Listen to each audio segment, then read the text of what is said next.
Well, good evening, everyone. Welcome to yet another evening with our conversations on mis and disinformation and the state of free speech in New Zealand today. It's fantastic to have our viewers joining us again, so we'll just give some of you a chance to come on board. Tonight, we are getting to sit down with Dr. Michael Johnston from the New Zealand Initiative and Mike Shaw. Great to have you guys with us. Great to be here. So, Michael, Michael Johnston will refer to you as Michael tonight, and Mike Shaw will refer to you as Mike to keep it clear. It's like Johnny and the Michaels tonight. But Michael, you are a senior fellow at the New Zealand Initiative, and you focus on education there. But you've also had quite a history in education at Victoria University. That's where you've come from, with a PhD in cognitive psychology, which I don't even know what that means. So we'll get to unpack that a little bit tonight, but really in the terms of the discussion that we're having tonight, how misinformation, disinformation fit in with critical thinking in education. So many of the speakers that we've sat down with have really sought to unpack a really complex issue. And as they've gone about that, they've said regulation and censorship often is not the most effective way to undermine the harms that are caused by mis or disinformation. We need to have an education-based approach. And so that's easier to say, much more difficult to implement. That's what we want to get into tonight. And Mike Shaw, you come from on the ground. You're at the coalface on issues like this up in Kaikoui in Northland. You have worked as a teacher and as a member of the community for over 30 years. You work for Celebration Trust and now it's CEO, I think, and also Stop Demand, which works to reduce global sex trade and calls for action on sexual violence, exploitation, denigration. So different perspectives looking at a very similar problem. So Mike, if I can start with you, you come from a low socioeconomic area. We're often told that because of a lack of opportunity or educational outcomes, populations in low socioeconomic areas are vulnerable to mis or disinformation. And so they, in the narrative that we're often told, require support from censorship authorities to protect them almost. Well, what's your experience like in terms of living amongst people who may be more vulnerable to mis or disinformation? Well, what have the decades working in the space taught you around the way that they respond to it? Well, I think it'd be fair to say there's a sort of a general kind of mistrust of the mainstream narratives that come through from the government and what have you. We've seen this in particular with the COVID-19 response. You know, you got those who are fully immersed in it, in some sense, accepting all the propaganda that comes, and then you got those that just because the government has come from government, there's almost like a reticence, a stubbornness to embrace it because of historical issues particularly with Māori in the north, and what information they can trust, what they can't say. Yeah, it's wrought with all kinds of challenges, and then the whole social media aspect on top of that, both the censorship and I guess on the other side the thing with the algorithms, the fact that quite often getting fed a particular way of thinking that supports where you already are at. That's exactly right. Yeah. Yeah. So you're addressing a number of aspects there. You got the implications of social media. You've got historical experiences for those in particular, either geographical areas or perhaps in particular ethnic communities, and the elements of education that come in as well. Do you think it is a fair comment to make, though, that those in lower socioeconomic areas will perhaps operate more vulnerably to misinformation or disinformation? I think that would be a correct assumption, I would say. Once the misinformation gets embedded, in amongst the community, there's a tendency to go to your peers, to your uncle, to get your information, and not so much to research it yourself.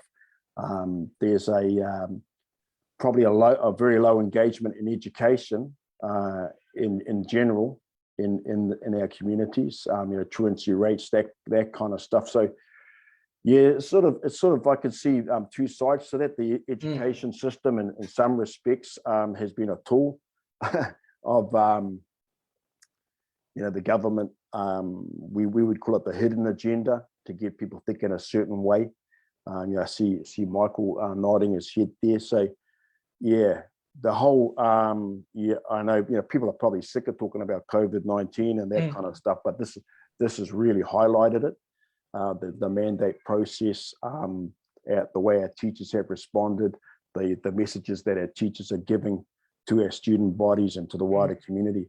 But we've seen extreme misinformation on both angles, from both polar opposites almost. And that's exactly right. I think, we hear more and more about misinformation and disinformation. These are very common terms, it seems, at the moment, but it's not like these are new problems. And what you're pointing to there, it's almost like the current environment when is only exacerbating vulnerabilities and tensions that have always existed there. And it's also interesting that you go straight to the fact that people may be less likely to do their own research in that case. So that's getting to the critical thinking element, and where people are just taking information at face value. That is where mis and disinformation can then spread quickly. Michael, your doctorate, as we said, is in cognitive psychology. But before we get into the critical thinking element of it, can I just ask, what's your impression of Mike's comments? Do you think a poverty of low expectations can impact vulnerability to dis or misinformation? Whoops. I think you might be on mute.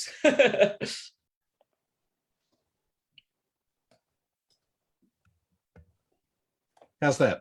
That's much better. No, and Sorry, I think that's happened to all of us over the past year, hasn't it? I accidentally pressed the wrong button on my microphone. So I think Mike is quite right that certain groups, not without reason, mistrust officialdom, mistrust information from politicians, and actually in a democracy, we should all mistrust it to an extent, which is to say we should question it, we should probe it, we should see what's behind it, which agendas are served by it, and so on. I don't necessarily think that people from low socioeconomic communities are any more susceptible to misinformation than highly educated people, to be honest. I think that everybody has a propensity to form little tribes of belief and to confirm what they already think by associating with others who agree with them. I certainly have seen that happen in universities in a big way. So, without knowing too much about Mike's community, I wouldn't be too quick to say that they were any more susceptible to misinformation than the people that I associate with every day. Well, and that challenges a narrative that we're fed quite often, given that highly educated people will be consuming more authoritative information, but you're saying that may not be the case, and that actually at a deeper level, simply associating with people who think like us and speech that echoes our own speech, maybe that's more of the problem in terms of this information. Well, look, my PhD is in a scientific discipline, and certainly scientists are trained to be critical. We're trained to test ideas and so on. But the fact is, it's really hard, even in a professional context, when a scientist is working in his or her area of expertise and designing experiments to test theories. It's still hard to avoid, following one's preferences or interpreting evidence in a way that is favorable to what one would prefer to believe. It can be done, but it's hard. And most scientists in their everyday lives are probably not any more critical of information than anybody else. So again, this thing gets to the complexity of this really crucial issue. How does critical thinking and education then get embedded in our lives, get included in our educational systems to give us protection against mis and disinformation? And I guess, are these just tools available along with regulation and censorship, or do you think that it's kind of an either or? Some would go, we need both protection put in place by the government through regulation and discerning viewers. Others would say, well, actually, the more we lean into regulation, the less critical we will be. And the more we lean into critical thinking, the less we will be willing to accept regulation. Do you have an opinion on that, Michael? Well, first of all, I'm strongly opposed to regulation. I think that it's far too vulnerable to be used as a tool of power. If we regulate the flow of information, then the temptation for politicians will always be to use it in a way that serves their political ends. So whatever protections it may afford, and I think those are dubious in the first instance, but whatever protections it may afford, they're not worth the risk of giving politicians that degree of power over discourse. And Mike mentioned the COVID situation, and we might as well talk about it since it's topical. And I do think that, obviously there was all sorts of weird nonsense going on the internet and about how vaccines make you magnetic or whatever else it may have been. But I don't think the Ministry of Health was squeaky clean either in the way that it talked about things. And when Ardern told us that she was to be the single source of truth, that sent shivers down my spine, because that's a totalitarian way to speak. So no, I don't agree with regulation. How to use education to foil misinformation is the real question here, and I think it is the right question. So to me, it's quite a sophisticated thing. Critical thinking doesn't exist in a vacuum. You need to know things before you can think critically. You need good knowledge to speak in a way that allows you to be critical.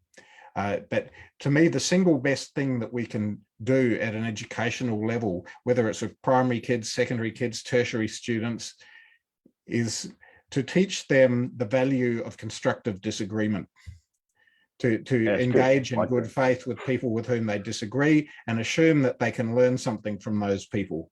And if people do that, then disagreement leads to better ideas. You want to come in there, Mike? Oh, absolutely. I think, when you ask the question, how do we teach critical thinking? That's, I'm a little bit cynical of the education system. If we take a historic viewpoint, originally our schools in New Zealand were the missionary type schools, church-based. The curriculum and the medium was in the Māori language. And then somewhere along the line, those were, most of them stopped, and education became, compulsory and secular in New Zealand. And it was clearly a tool of colonization, the destruction of the language, the destruction of the values. And it was, if you like, an indoctrination kind of assimilation strategy, really, to teach Māori children how to be good maids and good laborers for the colonizer. To some extent, that has continued, not so blatantly, but it's basically, teaching our children, humanistic and you're an economic unit, and you have to find your place in the economy. And I don't think it would serve the government's agenda for critical thinking to become part of the curriculum. And recently, it was highlighted again with the recent COVID thing. Any teachers that basically questioned the narrative were mandated out of a job.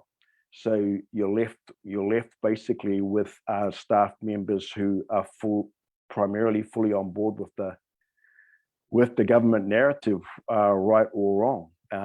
That's really interesting there, Mike. If I can just jump in, it's quite a critical perspective of the government, but probably society more generally, and that's what makes these conversations interesting. When we all just sit here and we all agree each other and repeat things that we've already said, it's not very engaging. So I really appreciate that comment there. If I can just ask you, in New Zealand, freedom of speech and in the West more generally, freedom of speech is associated with Enlightenment values, and free speech comes from various parts parts of histories, but often we do associate it with the 16th and 17th century thinkers, which placed a lot of emphasis on individualism, and they were humanist thinkers. So there was this individualist perspective coming through. Te ao Māori, according to my understanding, so please correct me if I'm wrong, does not have that same emphasis on an individual as much as a collective, whether it be the whānau or the hapu or the iwi. So coming from an area that has a large Māori population and engaging in those community groups, how do you think Māori in New Zealand see free speech, and how is that different from the way perhaps Pākehā or those that are more subscribed to Enlightenment values see it? I think you'd probably better to ask a Māori that question, but you're certainly right in saying that the collective and the hapu is probably more important than the individual. What in terms of free speech, one of the, on the marae, basically when you got the floor, you are allowed to say whatever you want to say, and you won't get, in general, you won't get interrupted, you won't get told to sit down and shut up, but you can say whatever you want to say, and then when you're finished saying what you sit down, and then people may challenge your viewpoint there. But the concept of the individual's free speech is kind of pretty much displayed in their context. Yeah, that's really interesting, which really is counter so much to what we see emerging, particularly in public discourse. While it might not happen on a marae for others from other ethnic communities, we have these public forum, which are more and more commonly being interrupted, where people say we will not sit down, we will not shut up until you leave. And while not on such an extent, we're facing this to a degree with an event that we're looking to run at the Auckland University of Technology, where a member and volunteer for the Free Speech Union, Daphne Whitmore, will be speaking there in 2 weeks. And there is a movement at the moment to block her from speaking at the university, somewhat predictably. Certainly we weren't taken by surprise when this happened, because this is so much part of the formula of opposing free speech nowadays. But it's interesting that you say it is so opposed to the way other cultures and ways of thinking would dialogue with that. Michael, if I can draw you in on that, what do you think is causing this response to free speech and this response to speech that we disagree with? Where in the past we would say, you make your case, we make our case, and we'll prove you that we're right because you're wrong. Now we go, it's not worth the argument, just sit down and shut up. Where does this come from? Well, I think that the values that sit behind free speech, which I think is a fundamental democratic pillar. I don't think you can have a democracy without it. I don't think that the values that sit behind it are universal. I don't think that they come easily. I don't think they're intuitive. I think they have to be instilled and taught. I think that the kind of default position of human beings is to be quite parochial in their views, to take adversarial positions and to position themselves against people they disagree with and try to shut them down. Most of human history has looked like that. Just to go back to your point about the Enlightenment, I do think that the Enlightenment gave rise to free speech as we now understand it in common parlance. It's very interesting to hear Mike's point about the way people exchange ideas on the marae. And I'm not at all convinced that individualism versus collectivism is the issue. Yeah, I agree. It may be that those Enlightenment thinkers were themselves individualists, but I don't think that gave them a march on the value of free speech or speaking freely. So one thing to mention here is a psychological theory called the theory of argumentative reasoning. And according to that theory, actually human beings did not evolve the capacity of reason to do it individualistically or alone. They evolved it in order to argue productively, which may be the kinds of thing that happens on a marae. I mean, if everybody has a chance to have the floor and say and have their say, and everybody respects that right, then what you get is what everybody thinks in an unvarnished way. And certainly there'll be conflict that comes from that, because people might not agree, and they'll have to somehow find a way through that accommodates different perspectives. But if people are too frightened to speak up and say what they think, then you have no chance of getting there. Absolutely. And the proponents of this theory of argumentative reasoning actually have data to show that people tend to get to better results if they reason collectively than they do if they reason alone. So, yeah. That's interesting. Yeah. Just with regards to the situation that we find ourselves in, though, it would appear to me, and perhaps I'm wrong, but as the youngest participant in this conversation, it seems my generation, and perhaps even those coming a little bit younger than me, tend to be less inclined to participate in that group reasoning that ultimately allows everyone to have a say and for the collective to move forward as a whole. Do you have any opinions on why this generation is seemingly more opposed to participating in that way than others? I can think of a couple of things that are strong candidates. I certainly don't think that social media has helped. I think Mike alluded to it before in terms of the algorithms that feed you things that tend to reinforce what you already think. And I think there is an echo chamber effect that comes from spending a lot of time on a platform like Twitter, for example, that will sort of line you up with people who you agree with against people you disagree with. Also, the short form of the communication on Twitter tends to encourage people to be quite abusive and quite unreasoned in the way that they communicate. So when strong emotions get involved, as they will inevitably when we talk about things we care about, but if those strong emotions are at the forefront, then you don't get good results. That's not argumentative reasoning. That's just a kind of abuse. I think another thing that is worth thinking about is that, when I was a kid, it was very much in living memory that there was, totalitarian regimes with a great deal of power in the world. I was raised by people who remembered the Nazis and remembered what totalitarianism looked like. It was before the end of communism, and so totalitarianism was alive and well in Eastern Europe and Russia, at the time, in the Soviet Union. Now, perhaps your generation, Jonathan, has grown up without such a strong memory of those things, and maybe taking for granted certain liberties that we have, but we can't afford to take for granted, because if we don't maintain them, we will lose them. What do you think, Mike? Yeah, I would agree with that. Hey, I just want to touch quickly though, just is the marae thing, and just share a real example.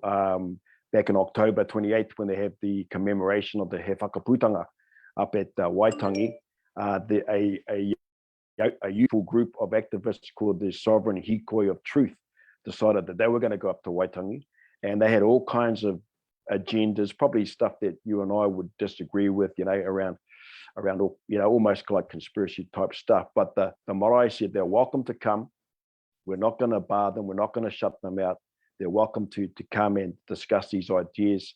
And this is, when you explained argumentative reasoning, I think that's what we actually saw there. We saw them set up a tent and a forum, and people got up and spoke, and some of the ideas were quite out there. I had a discussion with one of the locals. I said, what's the weirdest thing you've heard so far?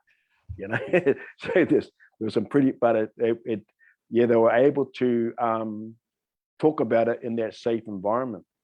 And sometimes things got heated, but it was they have a saying, what's said on the marae stays on the marae. So you after that process, you're going to have a cup of tea and that kind of stuff. But it's a good process. And I think, coming back to Jonathan's question about this younger generation,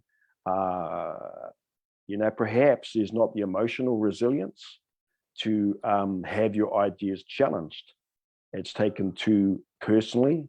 There's a lot of fear, and you know, one negative comment on Facebook can send a young person into a major depression, a major trauma, because somebody disagreed. Somebody said you're talking a lot of rubbish. So and part of that, you know, coming back to education, you know, we've had a strong emphasis on anti-bullying, which is good, but you know, that's kind of morphed into, you can't actually express your individual feelings on a subject because you might hurt somebody else's feelings, and that's you know, that's crossing over into the whole hate speech thing now.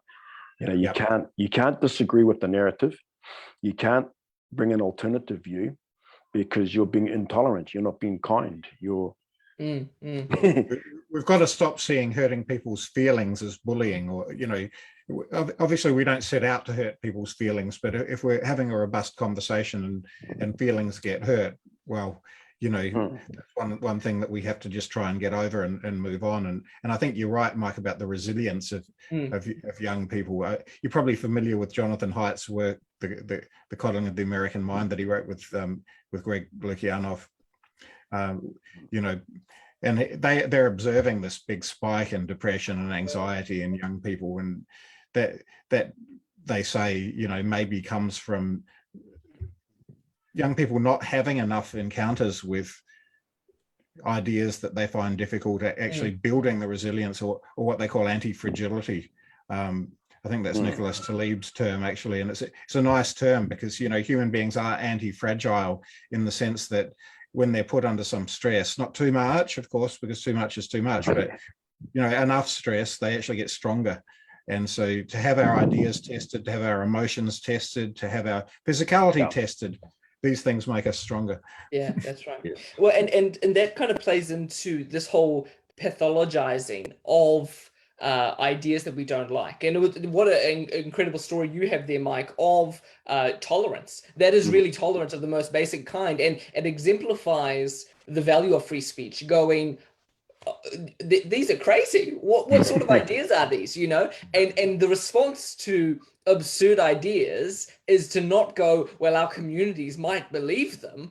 It's to go, these ideas are absurd. We'll let them have their say, and then we'll go, which one did you find the craziest? You know, the other thing about that, Jonathan, is that, you know, just sometimes, just occasionally, a crazy idea turns out to have something going for it. Well, like, that's right. Know, perhaps the idea that the Earth is not at the center of the universe, or that we would only know that descended from ape-like ancestors. You know, these are crazy ideas, but it turns out that, you know, maybe they're right. Exactly. And we only came to those conclusions because actually they got to see the light of day. And so the pathologizing of ideas and of speech, which then plays into the whole element of coddling, kind speech, and that kind of thing.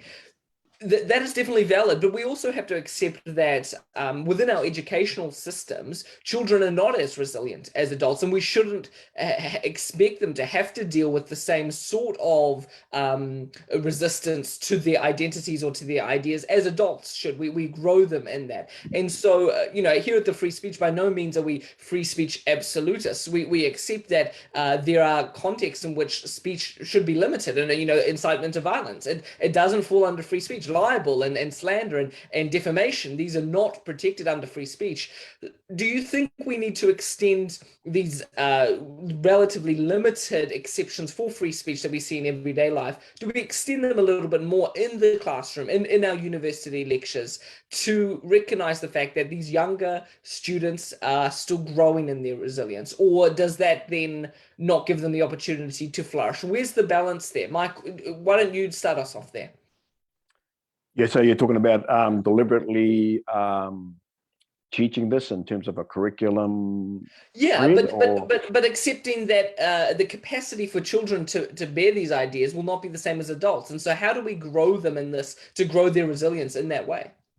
Yeah, well, that's a great question. I don't know. I don't have the answer to that, but it's got to be deliberate.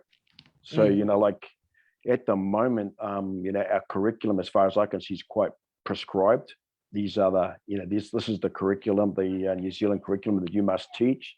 So I guess this would, you know, fit loosely under social studies or health, but it needs to be I'm yet to drill down on how much freedom individual schools have, but I would say, somebody like Michael Johnston probably needs to put together a curriculum age appropriate, because that's what you're talking about. That's right. Yeah, and then build it. So in a sense, you're getting tougher, you're getting more resilient. By the time you're 18, 19 and going off into university, you know how to have a decent argument without becoming suicidal, Even if you're not going to university, if you're going off to, work on, in a forest, or work in a factory, or work anywhere, that you can participate in democracy on equal terms with any university educated person. I think we need to see argument as a skill. So it's not something that you sort of, you can give some pointers and coaching and so on, but in the end, it's something you practice, like playing rugby or playing the piano, or, so it's a process. I think there is truth in what you say, Jonathan, about needing to start with, gently, as it were, with very young children. Obviously, they're easily emotionally unbalanced young children, and as I said before, you have to put in place a knowledge base so they've got something to argue about and something to reason from. Having said that, actually, young children are in some ways much more mentally flexible than adults, and they will hear new ideas without the same prejudices as adults sometimes. So it may be that actually they have some strengths that adults don't always have. But I do think it is a matter of building up resilience, building up, anti-fragility, intellectual capacity to take on all sorts of different ideas. And I also think that short of, legislating on the matter, we can have rules of conduct within institutions. So it's perfectly all right, as far as I'm concerned, if a university wants to insist that when we discuss ideas in kind of official fora in universities, that we rule out things like ad hominem attacks. You play the ball and not the man, as they say. Yeah, very good. Yeah. Do they still have debates in school? Debating teams? Some schools do. To answer your question about curriculum, by the way, Mike, the New Zealand curriculum is actually incredibly open. You can do almost anything in it. But a lot of the time teachers don't, because they fall back on what they already know. So, well, there you go. There's a good challenge for us. How does that work with the fact that we are falling in international ratings around basic literacy? We're falling consistently in terms of mathematics and these core capacities that education in the past was supposed to convey. Do you think that is related to the fact that without building this body of knowledge, as you keep on saying there, Michael, that we're then not able to engage more broadly and confidently in diverse opinions? Sorry, I'm not quite sure what you're asking. You're asking that if the fall in literacy and numeracy is exacerbating the problem? Yes.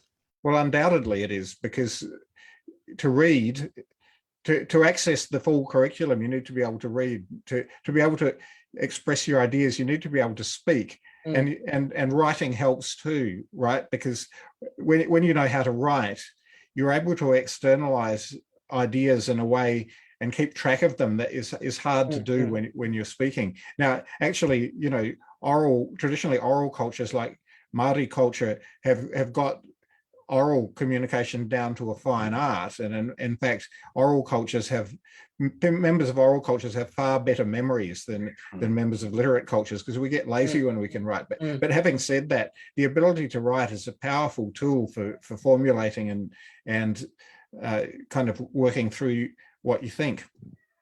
And do you think that connection is being made by those who are looking at mis and disinformation in the office of the Prime Minister and Cabinet and the Ministry of Health and the Ministry of Justice, these people who are saying this is a real problem that is emerging? Do you think they are associating that back to this very basic value of saying, well, until our people are able to critically engage with this material through reading, that actually they are more vulnerable to it?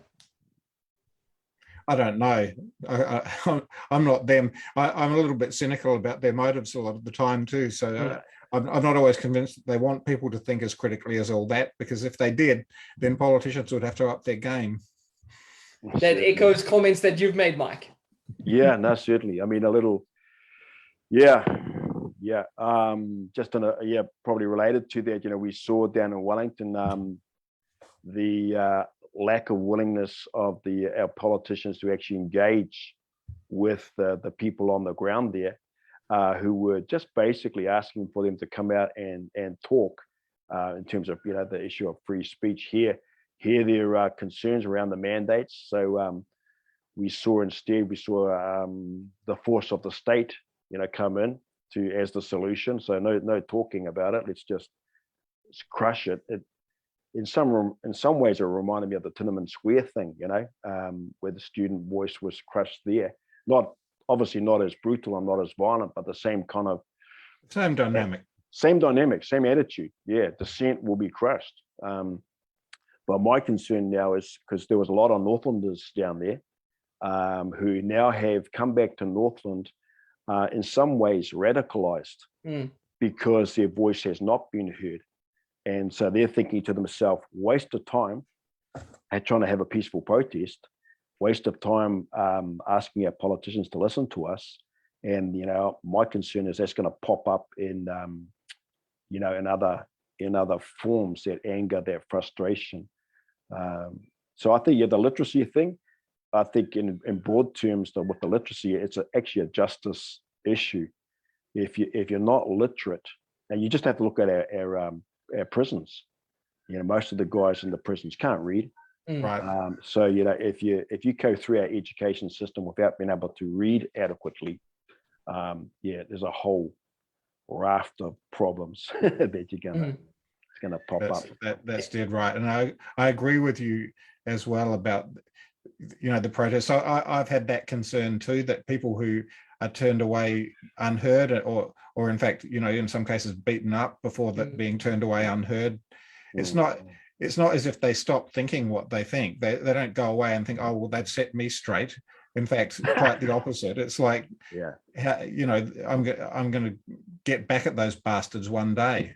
And that's an understandable position when in a democracy you're not listened to by leaders. And it doesn't mean, of course, that the leaders have to agree with you or do what you say, but just basic democratic process should have brought some politicians out to hear what they had to say. And I think it's to the eternal shame of all parties that nobody did that. I agree. Yeah, I agree. And what sort of community work is happening in Northland there, Mike, where these disgruntled protesters have returned, those that have arguably, according to the narrative that has been presented, been fed misinformation, been fed disinformation. This is where this series is coming from. We're saying these are major concepts that are being presented as the causes of this dissatisfaction that took form in March. What is happening in Northland then to try and, your word was radicalized, to try and bring them back to talking and hopefully dissuade them from any action on that? Nothing proactive is happening on a political level from those who are currently sitting in the House of Representatives. And I can say that I could say that without hesitations. I've emailed Willow Jean Prime, who's our member of Parliament up here, and Kelvin Davis, who has a Te Tai Tokerau seat, basically saying, okay, the reasons for not talking to the protesters, those issues are gone now. There's nobody's occupying Parliament, nobody's marching around with signs saying this and that. All those objections to engaging them have gone. But as you said, Michael, their feelings are still there. So now that the problem of the occupation has been dealt with, surely we can get some of the key protest leaders of the various groups in a hui, and our elected representatives to say, okay, so what's the issue? What is it that you wanted to address, and at least give the appearance that they actually give a damn about what they think and feel. At least do a token gesture, but nothing's happened. So I think it's inevitable that it'll pop up in some other form. Just an occupation of the Marsden Point oil refinery is underway. I think we're going to have continued manifestations up at Waitangi, because that seems to attract that kind of stuff. Yeah. But, you know, I don't want to be fear-mongering or anything like that, but there is, you know, it's these actions that have actually radicalized. You know, I was down there with the teachers. The teachers are by and large normally quite reasonable people, but there's by and large, but, you know, when you hear teachers saying, I don't trust the police, you know, those, and worse than that, yeah, you know, you got a problem. Yeah, you're not fear-mongering, Mike. You're not. It's an inevitable dynamic of suppressing things that it will come back to bite you.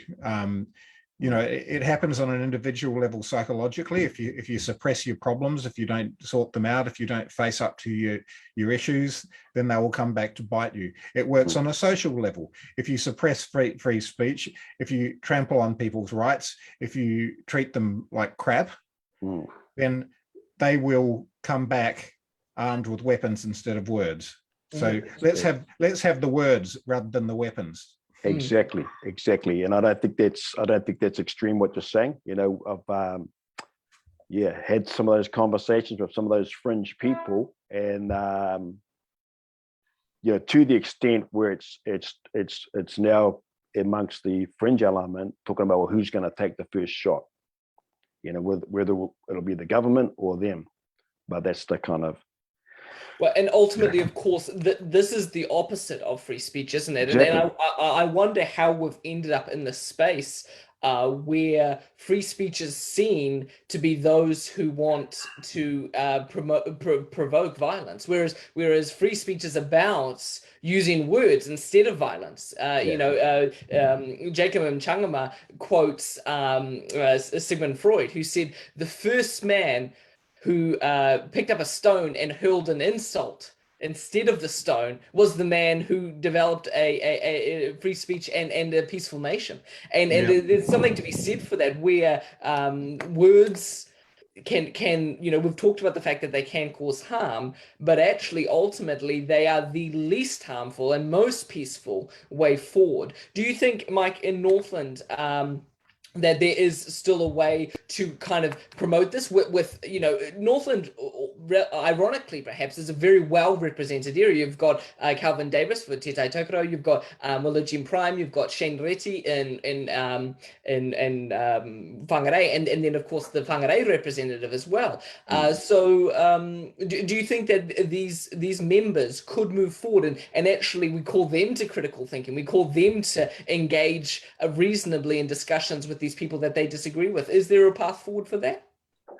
I think there is. There has to be some sort of willingness on you know, on their behalf. You know, we around the fringes, you've got Mark Cameron, he's a list MP for ACT, and now you've got Matthew McKing has gone into the independent thing, but it's kind of, you start to get a little bit cynical. I try not to be cynical, but then when you see Calvin opening this museum and visiting this and visiting that and just carrying on business as usual, as if no problem exists, but there's a problem.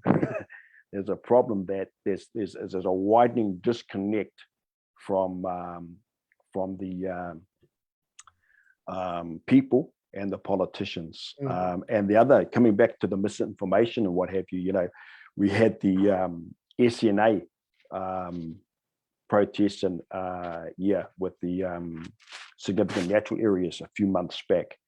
And the government tried to pitch it that that this is privileged white farmers farming on stolen land and polluting the rivers that are stirring up this protest against the government. You know, so that total misinformation to polarize, because they know if the farmers and the Maoris landowners come together, you know, they will be a force to reckon with. So to play their race politics as well as the disinformation, you know, is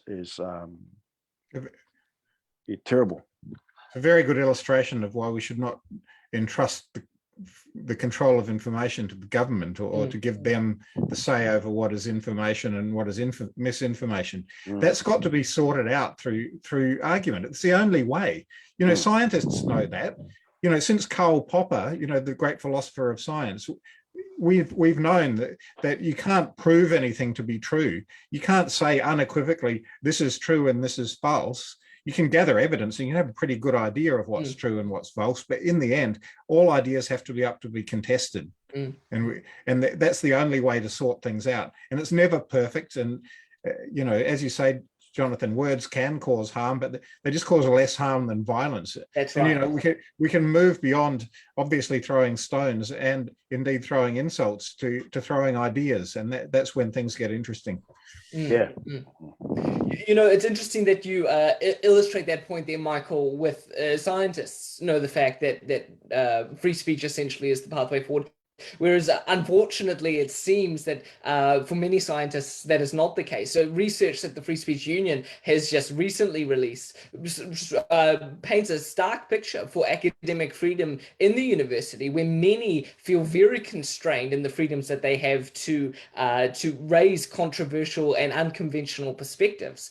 And interesting, Mike, with regards to a number of the comments that you've been making, it relates specifically to elements of colonialism in the treaty, and then, of course, gender and sexuality as well. And so, Michael, you had an article in the Herald just today discussing this research and the experience that you've had as a university lecturer for a decade now, including positions of relatively senior leadership there as well. Did you notice over the years that you were in academia a digression and the fact that this was heading in the wrong direction, or do you think it's something that has been this way for some time?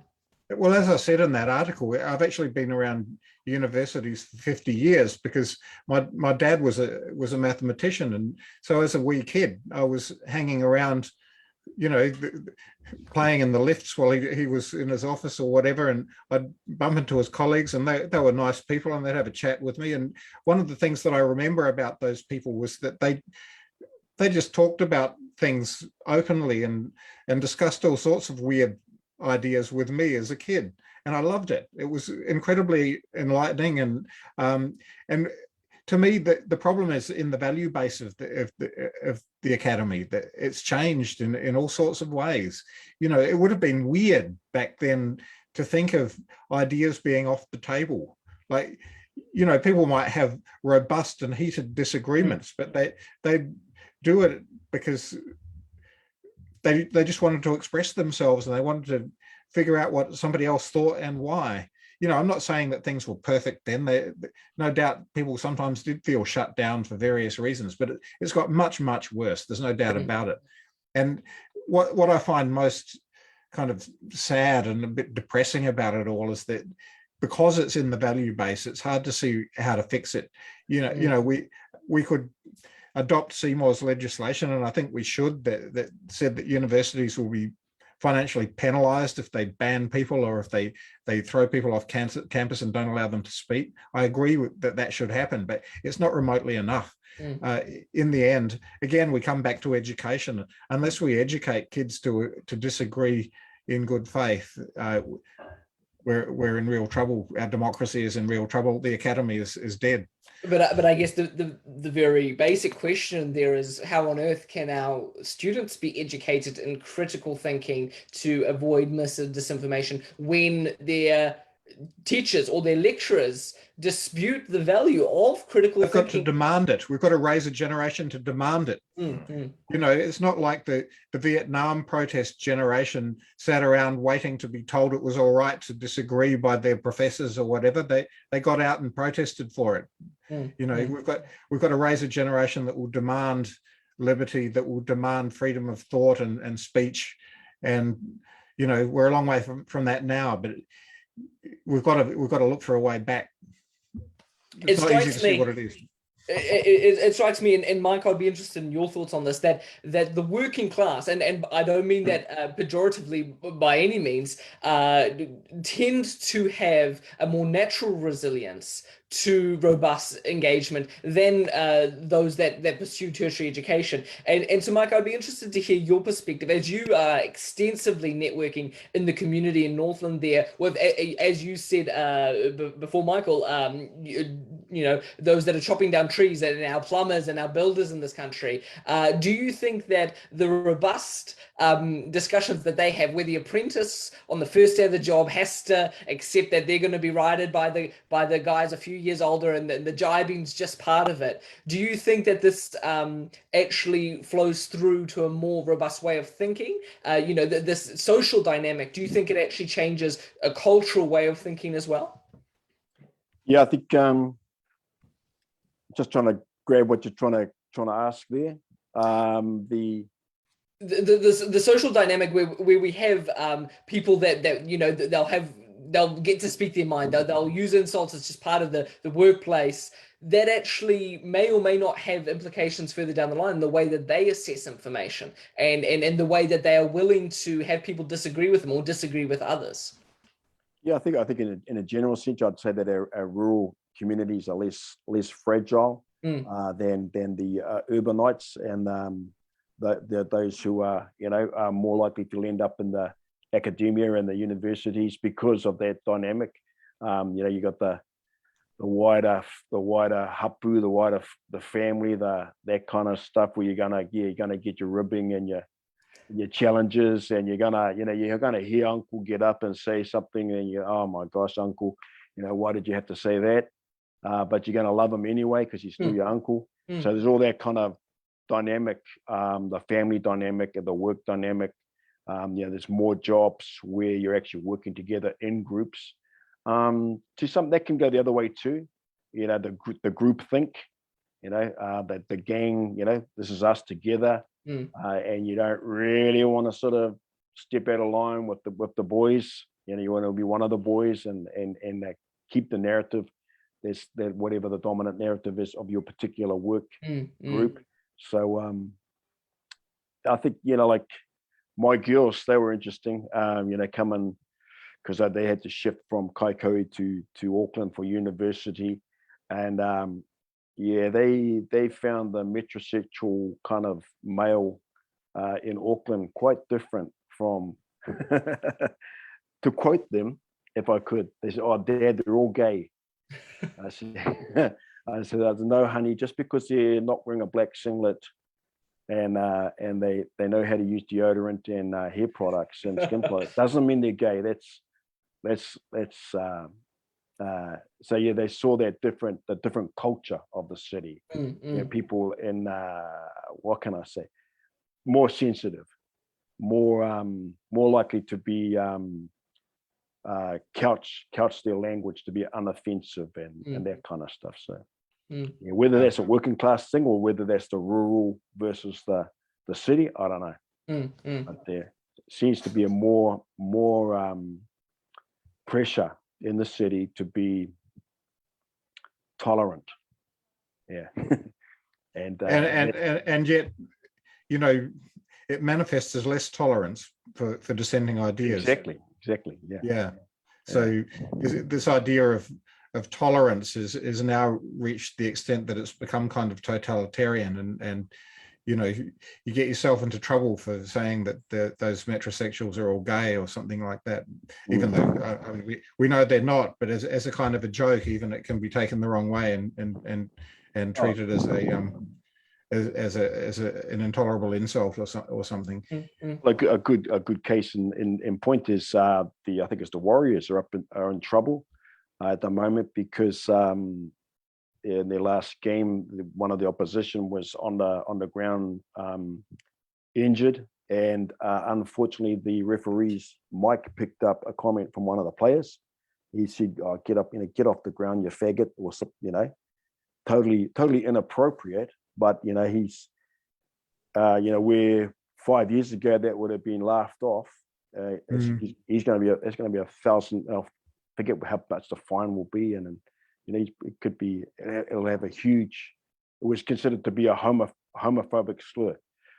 Yeah, maybe it's all very repressed. Maybe I've been living in the bush for too long. You know. Well, it seems to me that you know, what we end up doing is failing to recognize that inside everybody's head is a mess of sort of horrible thoughts. You know, we can have good and noble thoughts as well, but basically, if anybody could see the contents of anybody else's skull, we'd all be horrified, wouldn't we? And we know what's going on in our own heads, and a lot of the time it's not pretty.